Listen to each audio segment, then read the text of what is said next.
Alright, something came in the mail early. That master cylinder I ordered off of eBay.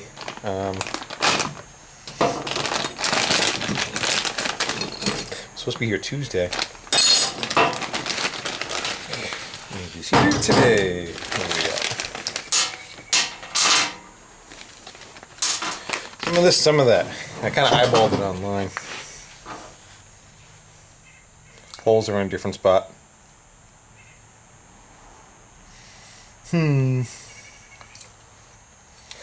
Everything else looks pretty good.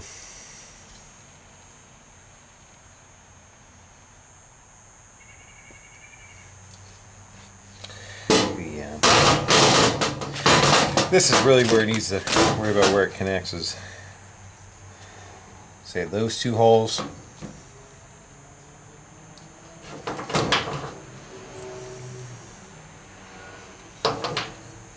It's either going to be that set or that set will keep. That should be fine. We should be able to make everything else fit. I think they're wider too. I have to drill 4 holes. Yes, I am. So we're going to go put it right wherever we want it. And we even have a template. Look at that. Worst case. We just put the lid on it and, you know. Yeah. Alright, so I took that little preload cluster apart, and I did not think it was going to favor very well. Couldn't put heat on because I would have killed the spring, but I had a wrench on that side and vice grips on the other. I was trying to rock them both together to get it to pivot in that, and it pivoted alright and snapped right off. But that's probably a good thing because there wasn't much left of that rod. So I figure we're just going to make ourselves a new one. Basically, it's a welded on washer on the rod. Rod goes through it, and it had a nut welded on the other end. So I think I'm going to take a cutting wheel. We'll cut that flush, and I'm just going to try beating it with a punch down through the center of it and see if it'll come out. Alright, I think I got my victim. And this is why I hoard stuff. Because, you never know. So the hardware I brought home, there's the piece that came out of it and how it broke. And we're going to replicate that. It's probably where they actually made it out of anyway. So I got to weld the washer right here. And cut the end off of the head and just kind of polish. Round that off so it fits into the master cylinder. I'm going to make sure it fits in that. I gotta pop that dome off. Anyway, we'll grind it to fit. So it's going to go get that knocked out. Yeah, a little before and after. Made that pin up. I packed the center of this with grease so it can slide again. And that's also for the emergency brake, the breakaway brake. Kind of has to be able to put and lock onto it, but then have some cushion. You can't just keep driving the master cylinder. You'll you know, once it's locked up, it's locked up. It doesn't need to keep going past that. So that's the fudge factor for there. And it fits. And the boot goes on it. And that should be all that part of it. Now I just got to deal with the fact that the master cylinder is not the same bolt pattern as the other piece. So I'm going to look into that, whether I want to maybe use this cover with the gasket and the cap, and I can just plasma cut the top of the rail and stick that in there. The reason why I'm saying that is I have a feeling that the top of the tunnel, top of this is the lid of the master cylinder, and it's just nothing but rust. So I could probably get in there and sand it and try to clean it all up. But I think as far as being a closed unit, I think it might be a better option to maybe just use that lid and we'll blow out a section around it. Because I got a bolt to it anyway, right? So I can still use the same gasket to lay out the bolt pattern. I just got to find the right location where it's supposed to go. That's probably what I'm going to do. I'm probably going to take the plasma cutter. We'll just notch the center of this right out, and we'll use the new cap with the new lid. That's the plan. Alright, I already drilled out drilled the 4 holes for the master cylinder in the sun. So that should go about like that, actually. Like that would be the cap and the master cylinder. I'm going to mount that from up underneath, but I need area for the new cap to go through. So we're gonna go blow that out. It's a plasma cutter. Make a little room.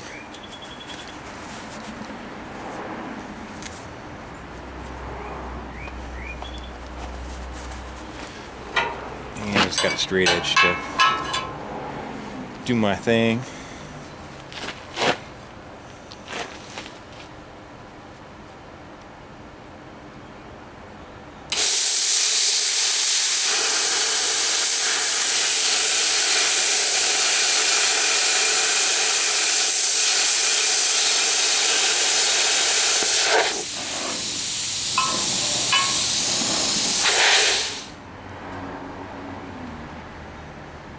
I'll watch how much it spits at me.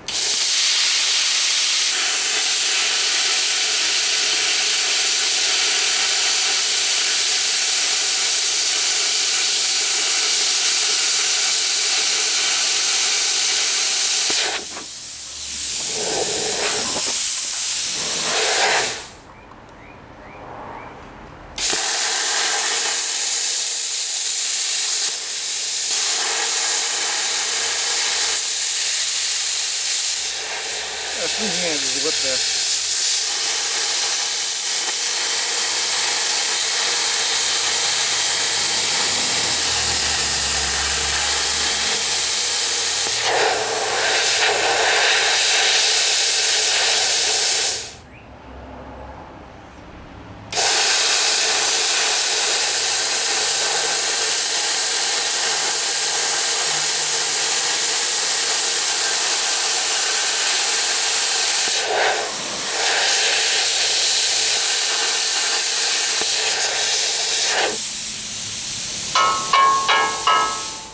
Of course, it got tighter instead of looser.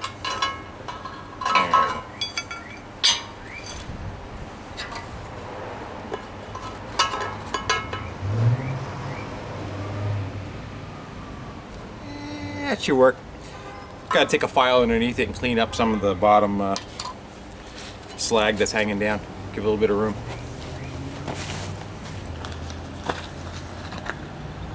Alright, so I got that staged up inside there, and took this out of the old master cylinder, and this is a restrictor of sorts. At first I thought it was a blank plug. I'm like, where's the hole on the other end? I cleaned it up on a wire wheel.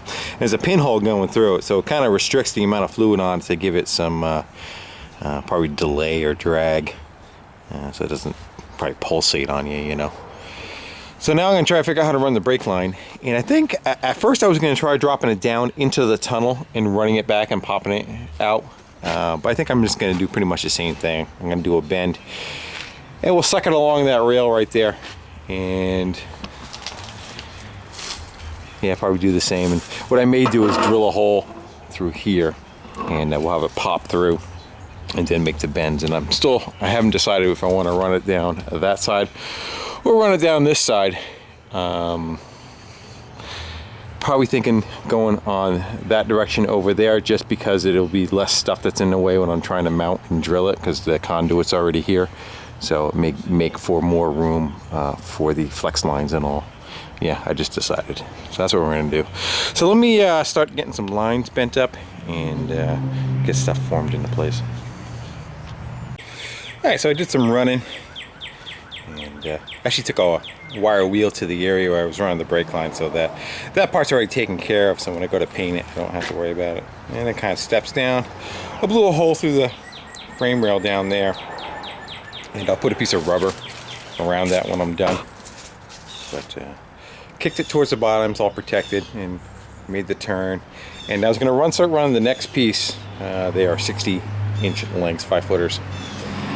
But I'm not quite sure what I'm going to run into on the axle, so I figured I'm going to shift gears and run from wheel cylinder to a coupler, and then the line to from the wheel cylinder from this side to the coupler, and figure out how I want to do the flex lines. Do I want to kind of have them meet in the middle, or does each one kind of jump up to this rail? I'm not quite sure how I'm going to do that yet. So what I figured is maybe I'll knock that part out first. You can see the old one right there.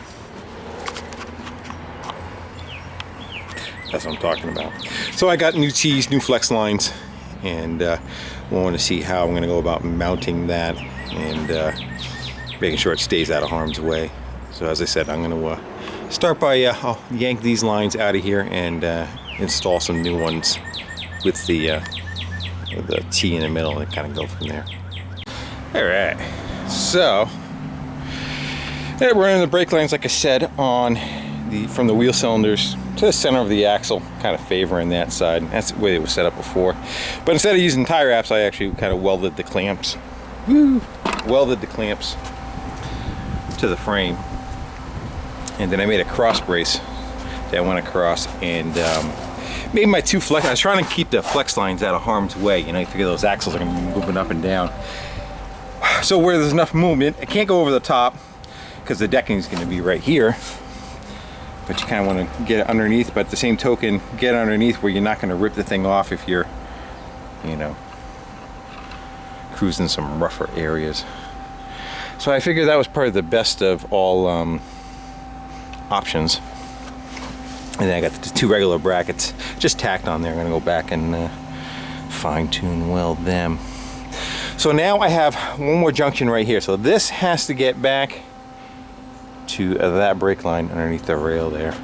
So I figure I'm going to probably continue the next 5-footer, get it up to here, and just get, not quite sure, get some kind of a fanciness to try to get it snaked over to there, but again, keep it out of harm's way. I think before it might have been just tacked to the bottom of the decking, and that is an option. Maybe just for this one section right here where I run across.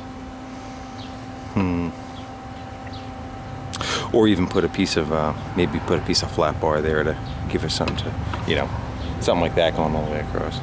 All right, well, Harley's coming, so I'm gonna go shut you down before we get vibrated out, and we'll see where we go. All right, well, I think I'm wrapping up this video. Kind of wrapping up for the day too. So all my brake lines are running, you know, of course nothing's bled or anything, but everything's all hooked up and bent and contorted. I ended up making that funky looking one. I switched this guy around so the fitting was over here just because of the length of the line that I had. And you can kind of see the zigzag that we got going over here just to take up space. And again, I am going to take some of those retainers and I'm going to go up to the decking once the decking's on. And I blew another hole in a rail and I'll put some hose around that to keep that from chattering. But everything should have good what do I want to say? Articulation, that's what I'm looking for. So it should be good. You know, they kind of hang down a little bit on the bottoms of them, but there's just no way around it. Can't have it going straight out. Can't have it going straight out like this, because if it travels up, you're going to shear into that, you know. So let's just say it is definitely better than what it was. So I'm trying to think of what I want to do moving forward, and I still haven't wired the lights. I think what might be my best option, because I have to paint this, I might just go and take everything, take everything right back off. Everything is just kind of loose. The brake lines are just kind of loose, and you know, the lights, I could just untap them again, mass the cylinder, leave the harness, the tubing alone, but just take off all the new lights that I put on it and make it easier to paint, and then reassemble all that stuff. I still have to run like hose clamps around the axle to grab where the lines are going across there, and again I'll put a piece of fuel line on those with a hose clamp. I guess you kind of pinch them and hold them in place. Better than tie wraps. And then paint it. Well, I got to wire wheel the crap out of it. Then paint it. And tomorrow's supposed to be 70, so I'm going to try to get it painted tomorrow. And then stick it over in the warehouse and just let it sit for a week or two, kind of let everything kind of dry up, so that while you're doing it, you're just not making fingerprints all over it and making a mess out of yourself too. So I think that might be my battle plan. It's supposed to rain the next few days after that. So I'm going to shut her down here. It looks like at least I got something to accomplish on it, right? So, all right, guys. Again, thanks for watching. Comment, subscribing. Take care.